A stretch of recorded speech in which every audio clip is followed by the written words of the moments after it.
You ask Tiger to solve. This deals with linear equations with one unknown.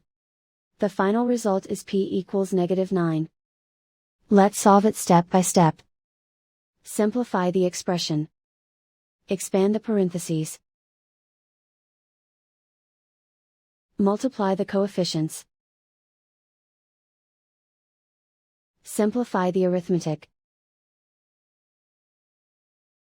Group all constants on the right side of the equation.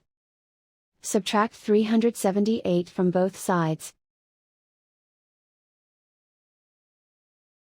Simplify the arithmetic.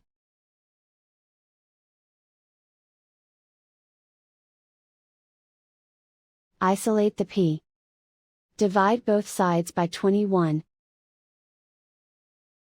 Simplify the fraction. Find the greatest common factor of the numerator and denominator. Factor out and cancel the greatest common factor. And so the final result is p equals -9.